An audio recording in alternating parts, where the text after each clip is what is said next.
नमस्कार। आप सभी का मेरे YouTube चैनल हिंदी साहित्य में हार्दिक अभिनंदन। आज मैं आपके सामने महादेवी वर्मा जी की द्वारा रचित गीत मैं नीर भरी दुख की बदली लेकर प्रस्तुत हुई हूँ। महादेवी वर्मा जी आधुनिक युग की मीरा कहलाती हैं। इन्होंने अपने जीवन को एक नीर भरी बदली के समान बताया है। बदली का अर्थ आप इस तरह समझेंगे कि जिस तरह से बादल आकाश में होते हैं और वो जल से परिपूर्ण होते हैं, जब वो वर्षा करने वाले होते हैं तो वो जल से भरे होते हैं। इसी प्रकार बदली जो है वो बादल का एक छोटा रूप है और वो बदली भी जल से भरी हुई है। लेकिन महादेवी वर्मा जी अपने स्वयं का जो जीवन है उसको बदली के समान बताती हैं कि मेरा जीवन उस बदली के समान है जो वर्षा करने वाले जल से भरा हुआ है। लेकिन मेरा नीर कैसा है, मैं नीर भरी दुख की बदली, लेकिन मेरा तो जो मेरे भीतर जो जल है वो दुख से भरा हुआ है। और दुख से भरा होने के कारण मेरे जो मेरे अंदर से जो नीर मतलब जो जिस नीर से मैं वर्षा करती हूँ, जिस तरह से बदली बारिश करती है उसके अंदर जल होता है, उसी तरह से मेरा जीवन भी एक बदली के समान है। और मैं दुखों भरे नीर से मेरा जीवन भरा हुआ है और मैं उस नीर से ही वर्षा करती हूँ, अर्थात मेरी आँखों से जो है हर समय आंसू बहते रहते हैं क्योंकि मेरा जीवन दुख से भरा हुआ है। तो इस प्रकार वो कहती हैं, महादेवी वर्मा जी इन पंक्तियों में क्या कहना चाह रही हैं, मैं नीर भरी दुख की बदली, स्पंदन में चीर निस्पंद बसा, क्रंदन में आहत विश्व हंसा। वो कहती है कि मैं नीर भरी यानी मैं जल की भरी हुई उस बदली के समान दुखों के जल से भरी हुई हूँ। अर्थात दुखों का जल का अर्थ है यहाँ पर आंसुओं से, यानी कि जब मनुष्य दुखी होता है, वेदना में होता है, तो वो रोकर ही अपनी वेदना व्यक्त करता है। तो उसी प्रकार महादेवी वर्मा जी भी अपने जीवन का चित्रण करती हुई कहती हैं कि मैं उस बदली के समान नीर से तो भरी हूँ, लेकिन मेरे अंदर कैसा नीर है, दुखों से भरा हुआ, और जो आंसुओं के रूप में झरता है। फिर वो कहती हैं, स्पंदन में चिर निस्पंद बसा। स्पंदन का अर्थ यहाँ हृदय की धड़कन से है कि मेरे हृदय की धड़कन में चिर निस्पंद यानी चिरकाल तक रहने वाला निस्पंद यानी कि जो शांति है वो बसी हुई है, अर्थात मेरे हृदय की धड़कन शांत है। और क्रंदन में आहत विश्व हंसा, और मेरा जो करुण क्रंदन है यानी मेरा जो रोना है उसमें संपूर्ण जगत की हंसी बसी हुई है। फिर वो कहती हैं, नैनों में दीपक से जलते, पलकों में निर्झरणी मचली, कि मेरे नैनों में जो दीपक जल रहे हैं, कैसे दीपक जल रहे हैं, वेदना के दीपक यानी दुख के जो दीपक हैं वो निरंतर जलते रहते हैं। और पलकों में निर्झरणी मचली, और मेरे पलकों से आंसुओं के झरने बहते रहते हैं। अर्थात वो हमेशा हम तो कहते हैं कि एक तरह से रोना, लेकिन वो कहती है कि मेरे हृदय में जब वेदना होती है तो आंसुओं के झरने बहते हैं, अर्थात हर समय रोना आता रहता है।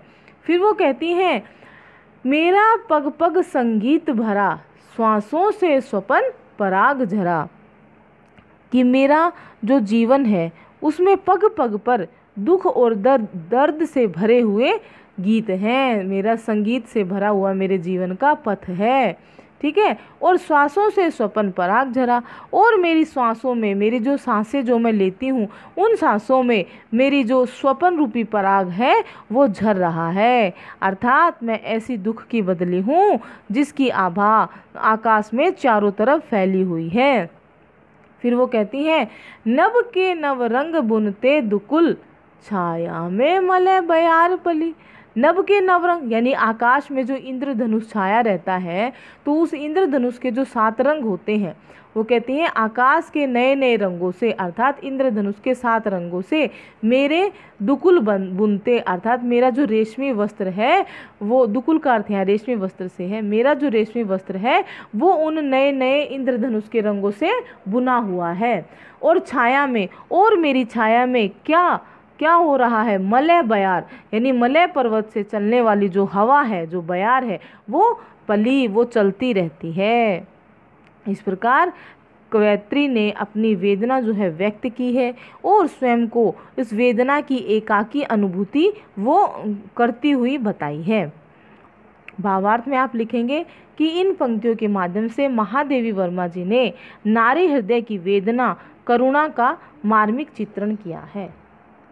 इसके बाद आगे की पंक्तियां देखेंगे। फिर वो कहते हैं, मैं क्षितिज भ्रिकुटी पर घिर धूमिल, चिंता का भार बनी अविरल। क्षितिज का अर्थ यहाँ पर ये होता है कि क्षितिज उसे कहते हैं जहाँ धरती और आसमान दोनों जो है मिलते हुए प्रतीत होते हैं।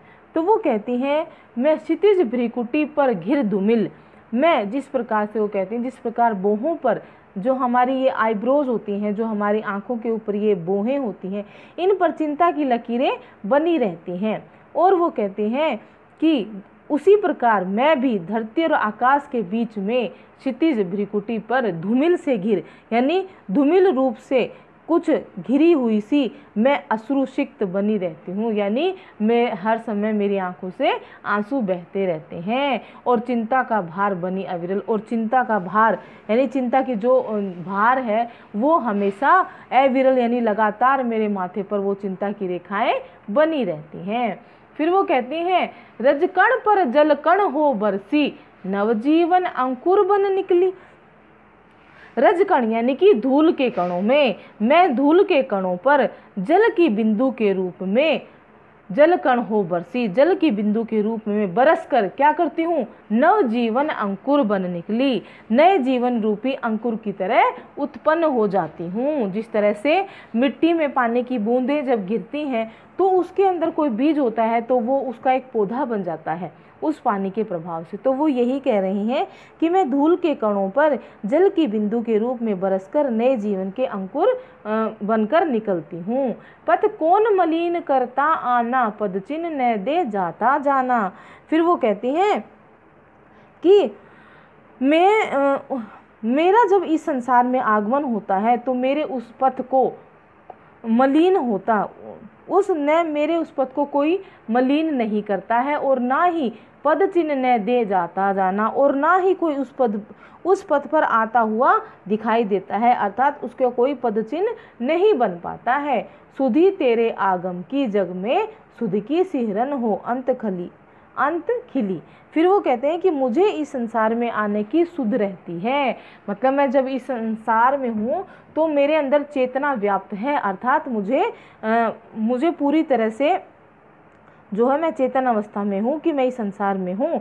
और सुधी की सिरन हो अंत खिली, और मैं अंत तक यानी मेरे जीवन के अंतिम क्षण तक मैं खिली हुई रहती हूँ। किस प्रकार से, मतलब कैसे कि सुध की सिहरन यानी सुख की अनुभूति की तरह मैं हर समय खिली रहती हूँ। हालांकि वो कह रही है कि मेरे हृदय के अंदर अत्यंत वेदना है, दुख है, लेकिन फिर भी मैं हर समय सुख की वो अनुभूति की मतलब मुझे सुख का अनुभव करके मैं उस समय को यानी उस अवस्था को हर समय हंसते हुए मतलब अपना समय जो है मैं निकालती रहती हूँ। फिर वो कहते हैं, विस्तृत नभ का कोई कोना, मेरा कभी न अपना होना। फिर वो कहती हैं कि विस्तृत नभ का यानी ये जो आकाश इतना विस्तृत है, इतना विशाल है, इसका कोई भी कोना मेरा अपना नहीं है। क्यों? क्योंकि बादल, जो जल से भरे हुए बादल और जो बदलियां होती हैं, छोटे छोटे बादल के रूप, वो क्या है, वो वर्षा करके चले जाते हैं यानी मिट जाते हैं। तो वो इसी तरह से कह रही हैं कि उस विशाल आकाश में मैं एक बदली के समान हूँ, और इतने बड़े आकाश में मेरा अपना कोई निश्चित स्थान नहीं है। परिचय इतना इतिहास यही, उमड़ी कल थी मिट आज चली। तो वो कहती हैं कि मेरा इतना सा ही परिचय है, इतनी सी ही मेरी पहचान है, और इतना सा ही मेरा इतिहास है कि कल मैं आकाश में उमड़ी थी और आज मैं वर्षा कर कर स्वयं मिट गई हूँ, अर्थात मेरा अस्तित्व समाप्त हो गया है, क्योंकि मेरे अंदर जो जल था मैंने उसकी वर्षा कर दी है इस पृथ्वी पर। तो इसी तरह से महादेवी वर्मा जी कहती हैं कि मेरे अंदर जो दुख था, जो वेदना थी, उसको मैं अश्रु रूप में हर समय मेरी आंखों से जो है ना अश्रु बनकर वो झरने के रूप में बहते रहते हैं। तो इसलिए आज मेरा कोई भी अस्तित्व नहीं है। इस विस्तृत आकाश का अर्थ है इस विस्तृत इतने बड़े संसार में मेरा अपना कोई निश्चित स्थान नहीं है। इस प्रकार महादेवी वर्मा जी ने बदली की भांति यानी स्वयं के जीवन को बदली की भांति बताया है, और बड़े ही सुंदर अनुप्रास, यमक और रूपक अलंकारों का प्रयोग किया है। आज के लिए इतना ही, धन्यवाद। हाँ तो बच्चों, मैं उम्मीद करती हूँ कि मेरे द्वारा हिंदी साहित्य की जो भी व्याख्या की गई है वो आपको अच्छे से समझ में आ रही होगी।